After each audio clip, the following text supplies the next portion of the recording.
अस्सलाम वालेकुम मुंहिंजा यूट्यूब साथियों, उम्मीद तव्हां ख़ुशि बाश मज़े में हूंदव।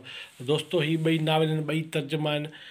हिकिड़े लेखक तर्जुमे निगार खां वाक़िफ़ु, ॿिए तर्जुमे निगार खां वाक़िफ़ु, लेखक खां वण वाक़िफ़ु। हीउ जेको आहे सो ॿई ॿाहिरियां जेके आहिनि नाविल विया उतारो 14 लख कापियूं विकिरो थींदड़। विञायल वर्क बुलंद इक़बाल जो नाविल जुमन शाह जो तर्जुमो।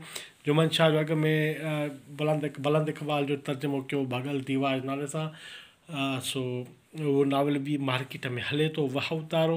हीअ ख़बर न आहे छा आहे, बसि एतिरो लिखियलु आहे त greatest salesman in the world 14 लख कापियूं विकिरो थींदड़ नाविल। छा आहे नाविल में, कीअं आहे, राय पढ़ी पोइ ॾिबी। बाक़ी नाविल जे हवाले मां नाविल साथियो मां हिकिड़ी ॻाल्हि कंदो हलां त तव्हांखे ॿिन्ही ॿोलियुनि ते उर्दू हुजणु खपे। अंग्रेज़ी मां सिंधी में कयो था त सिंधी अंग्रेज़ी ते उर्दू हुजे, जे उर्दू मां सिंधी था कयो त बि उर्दू हुजे। जंहिं ॿोली ते थिए थो जितां थिए थो। बाक़ी जेको आहे सो गूगल ट्रांसलेशन या ईअं उर्दू जा लफ़्ज़ हुजनि, उहो ॿोली जो रस चस न हुजे त पोइ नाविल तर्जुमे पोइ मज़ो न थींदो। छो त असुलु आहे ई ॿोली। असां वटि मोहम्मद इब्राहिम जो अतान बंबरो, नजम अब्बासी, ॿिया एतिरा खोड़ सारा जेके तर्जुमा, नंगर चना तर्जुमा, अब्दुल करीम ऐं कुर्बान चना, इहे सुठो तर्जुमो पिया था कनि। बाक़ी जुमन शाह जो तर्जुमो साईं माफ़ु कजो, मां तव्हांजो टुटल दीवार नाविल पढ़ियो, तर्जुमो भलो न आहे। उहो छाजे करे, उहो मूं वटि दलील आहिनि, मां तव्हांजा ॾाढो पेश कंदुसि, पर थोरो अॻिते हली अचो त किताब जो थोरो तारीफ़ करायूं। हीअ आहे वाह उतारो, the greatest salesman in the world, 14 lakh copy विकिरो थींदो नाविल। ओग मंडेनो, अब्दुल करीम चन्ना। ओग मंडेनो छा आहे, केरु आहे, थोरो तारीफ़ करायूं था पिया। तर्जुमे साथ मुखिया जावारंदा साथ में तर्जुमा आई जी दरिन जेता बाह ताज़ी हेर अंडे अकाम भी साथ विकास लाइ तर्जुमा ज़रूरी आहे। डॉक्टर चंदुला हिन कहाणी हाफ़िज़ नाले हिकु ओठा छोकर जी आहे जेको पंहिंजी महिनत सचाई नेकनीति बुलंद हौसले अटल सां पंहिंजो प्यारे माणे थो वठी पंहिंजे वक़्त जो दुनिया जो अज़ीम तरीन वापारी बणिजी वञे थो। हीअ कहाणी लिटरेचर आहे, पावर जे ज़िमरे में बि अचे थी त ज़िंदगी सवाल हिदायत उसूल सहिफ़े ज़मज़े में अचे थी।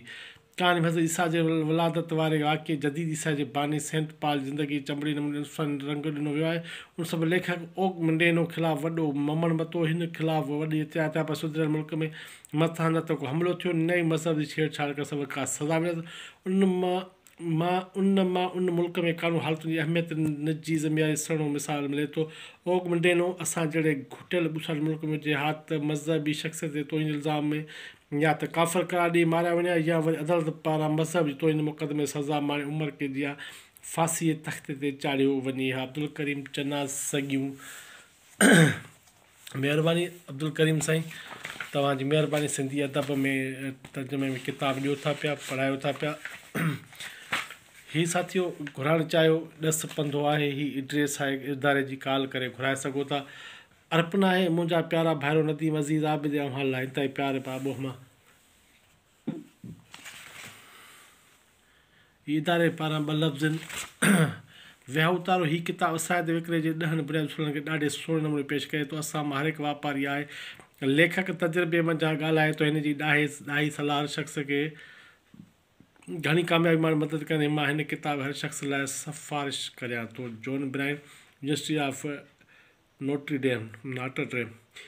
हर वापारी खे हीअ किताबु पढ़णु घुरिजे। हीअ किताबु बिस्तर जे मथां खां या सुम्हण कमरे में रखण वारी किताब घुर्ज मूजिबि टुॿी हणण वारी किताब अक्सर करे खोले रहनुमाई वठण वारी किताब वरी खोलण वारो किताबु इख़लाक़ी रूहानी रहनुमा वारो किताबु कॾहिं बि नाकाम थियणु सुकून ऐं जज़्बे वारो किताबु। साथियो, किताब जे बारे में जेके सो हीअ तमामु थोरा माण्हू ओग मंडेनो अता कयल लिखणी वारी ज़हर सां नवाज़िया विया आहिनि। हिन किताब पेश कयल सोचूं ऐं हिन समूरी दुनिया मौज माण्हुनि जो विकिरो करण वारी अहमियतुनि जी अलामत आहे। साथियो, हीअ ओग मंडेने जो हीअ किताबु वाह उतारो वापार ऐं कामयाबी जे फ़लसफ़े समेत सच उसूलनि ज़ाब्तनि हेठि ज़िंदगी गुज़ारण जे अफ़साने अंदाज़ में ॾस ॾींदे रहनुमाई कयो। हिन नावल में हाफ़िज़ नाले हिकु ग़रीब ओठा छोकर जी कहाणी आहे जेको 10 सहीफ़नि वेढ़नि ते लिखियल हिदायतुनि वसीले कामयाबी जूं अज़ीम मंज़िलूं माणे थो वठे। मंडेने जो हीअ किताबु the great salesman in the world पहिरियों भेरो 1968 में शाया थियो। किताबु 2 सालनि ताईं का बि मुल्ता न मानी, बाद में किताब जेको तेज़ थियो, हिन वक़्त ताईं 5 करोड़ खां वधीक कापी विकिरो थी चुकियूं आहिनि। साथियो, बिल्कुलु ई जेको आहे सो मुंड में लिखियलु आहे 1 करोड़ 40 लख। पहिरियों मां 14 लख चयो, 1 करोड़ 40 लख जो माना 5 करोड़ जी ॻाल्हि था कनि। सो ही तव्हां जाॾो आहे, किताब जो तारीफ़ आहे, वठणु चाहियो, पढ़णु चाहियो, किताब सम्झी आयो थोरो पढ़ियो त कहिड़े टॉपिक ते आहे। ॿियो आहे साथियो, हीअ आहे विञायल वर्क बुलंद इक़बाल जो, जंहिंखे जुमन शाह तर्जुमो कयो आहे। साथियो हीअ आहे जुमन शाह, डॉक्टर बुलंद इक़बाल जो हीउ ॿियो नावल आहे जेको सिंधी में तर्जुमो थियो आहे। संदसि पहिरियों नावल भॻल दीवार में साईं जुमन शाह तर्जुमो कयो आहे। हीउ नावल पंहिंजी रवानी तरतीब सां पढ़ंदड़ खे पाण सां गॾु वठी हले थो। पढ़ंदड़ खे किथे पाण खे नावल खां ॿाहिरि बीठल महसूसु नथो करे। हर सुफ़े सां गॾु हिकु नई दुनिया जे साम्हूं अची जेका जेतिरी कर्बनाक हुअण सां गॾु माण्हू खे सोचण ते मजबूर करे थो। हिन हेॾे हाइते दौर में कीअं जी रहियो नसलकशी जेका काल यहूदी बगाने थी अॼु फ़लस्तीन जी थी रही आहे, उहा हिकु आलमी साने सूरत में नावल जी बयानु कई आहे। लेखक किथे बि प्रोपेगेंडा अदब शिकार थियण बदिरां खे हिकु आर्टिस्ट जे अखि सां ॾिसणु बयानु करे थो।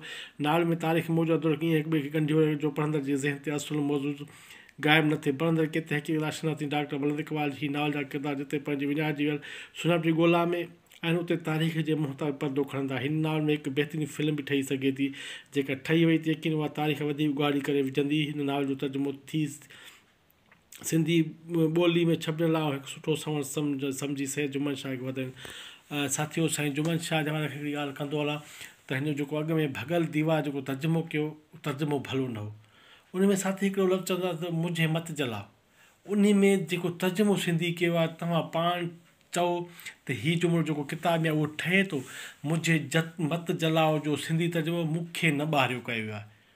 मूंखे न साड़ियो चओ, लिखो न मूंखे न ॿारियो। माना इहो हिकिड़ो गूगल ट्रांसलेशन आहे या कंहिं ॿाहिरि जी ट्रांसलेशन आहे। साईं जुमन शाह त इन ते गौर कयो, ॾिसो त इहो तव्हां कीअं तर्जुमो कयो आहे। माना मुझे मत जलाओ खे मूंखे न ॿारियो तर्जुमो कयो आहे। इन जो ईअं थींदो तर्जुमो, मूंखे न साड़ियो, मूंखे न साड़ियो वञे। इस ईअं ई साईं माफ़ु कजो, ॻाल्हि ख़राबु लॻे त माफ़ु कजो, छो त असां पढ़ंदड़ आहियूं, असां एतिरो हक़ु रखूं था त असां एतिरी ॻाल्हि करे सघूं। वधीक तव्हां राज जा राणा आहियो, असां पढ़ंदा। हीअ किताबु घुराइण चाहियो इदारे खां त हीअ हिकु नंबर आहे, वठी सघो था। लिखे थो त अर्पणा करे रंग नस्ल ऐं मज़हब क़ौम खां बेनियाज़ इंसान सां प्यार कंदड़ जे नाले। साईं क़बूल आहे, क़बूल आहे, पर अलाह के हिन जो तर्जुमो भलो हुजे। सिंधी तर्जुमे जो मुहाग तर्जुमे जे दौर खां पोइ तख़लीक़ जो दौरु ईंदो आहे। अर्ज़ा पाउंड कंहिं बि सवादी ॿोली तरक़ी बुनियादी फ़िक्री ओसर जी उनजे पंज असुल खे लिखण सां गॾु अहम किरदारु तरक़ी याफ़्ता समाज जो अदब ससे ॿिनि तर्जुमनि जो बि हूंदो आहे। साईं तव्हां तर्जुमे जी ॻाल्हि था कयो, पर तव्हां पंहिंजे भॻल दीवार अॻिले नावल ते थोरो ध्यानु ॾियो। सो हीअ तव्हां जाॾो ॿई किताब आहिनि, वठणु चाहियो, पढ़णु चाहियो।